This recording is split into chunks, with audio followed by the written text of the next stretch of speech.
We're counting to 3. And when we get to 3, we're going to drop these objects at the same time. But before you do that, let's have a show of hands. Who thinks that the big rock is going to hit the ground first? Let's have a show of hands. Raise your hand. Okay. All right, lower your hands. Who thinks this puffball is going to hit the ground first? Raise your hand. Okay. Wait, right, oh, so that's a puffball. Let's see what happens, okay? So all of us, we're going to help now, right?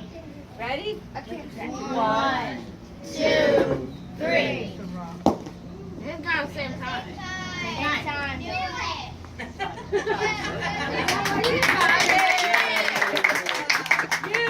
So that is the first rule of gravity. The rule being that gravity acts on objects exactly the same when the objects are falling straight down.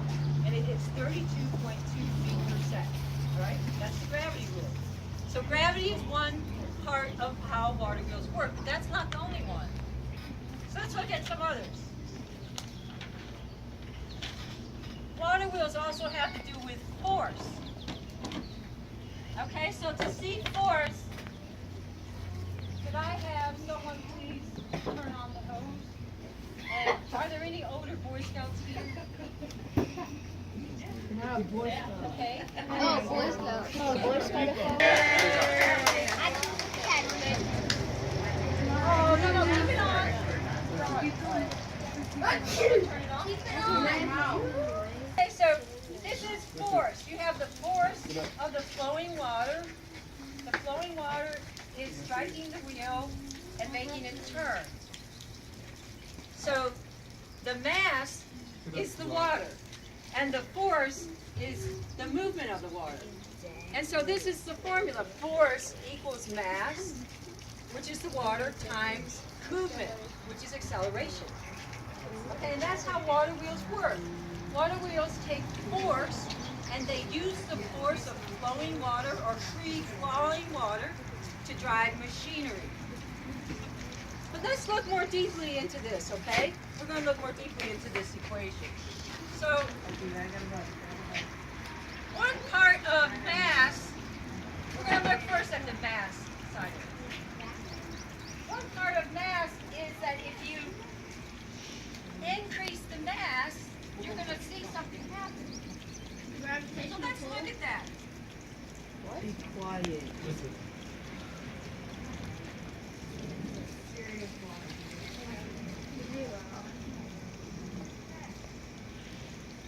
Right, so just use your eyes, visually watch this.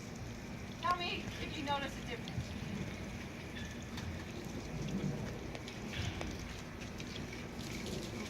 Yeah. Right, there's no difference. How much?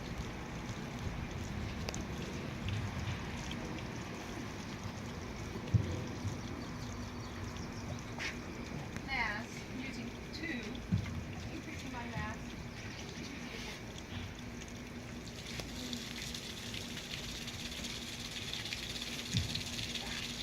See the difference?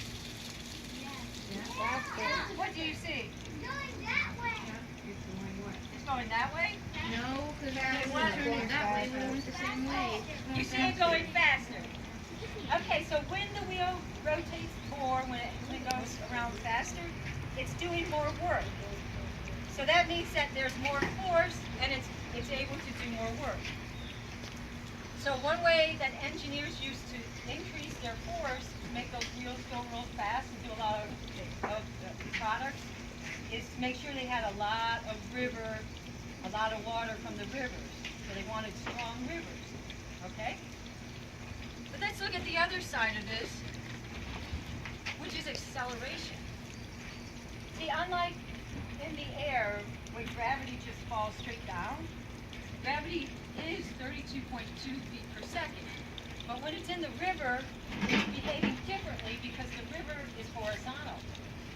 So the river is actually, so what's actually happening is velocity.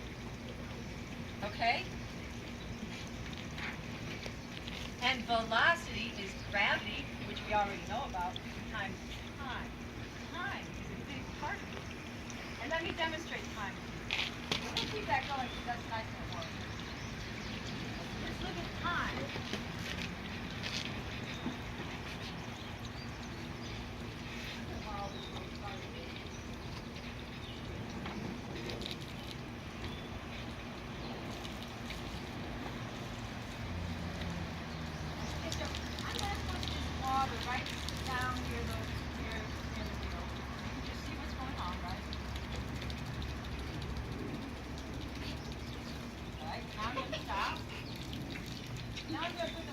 way up here.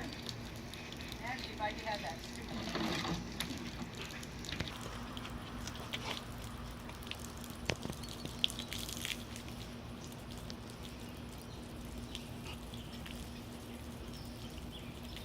Here we go. Isn't that amazing? I didn't turn a switch, did I? Did I turn a light switch or anything? Do I have a motor? It's just time. It's the time that it takes the water to hit the wheel. Here we go. Now watch. See if it slows down. Is it slowing down? Did I turn a motor? No. It's just velocity. It's just physics. Okay? So later on you're going to go into your own experiments and you can do this as an experiment, okay? Whee! Right. That one's fun. Right. Okay, so you can turn the water off for now. Is it takes the outside wheel that's turning around and this one's outside and it's being turned by the river. But inside, it's connected by an axle, which you're going to learn is a fulcrum. It's connected by an axle to other machinery inside the machine shop. And see, these could be saws. And so inside the machine shop, you might have 5 saws that are going around.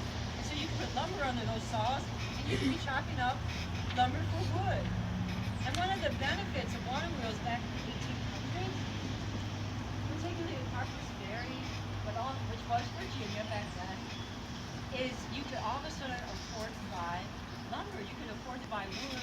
So a lot of people, even if they didn't make a lot of money, could afford to have wooden houses.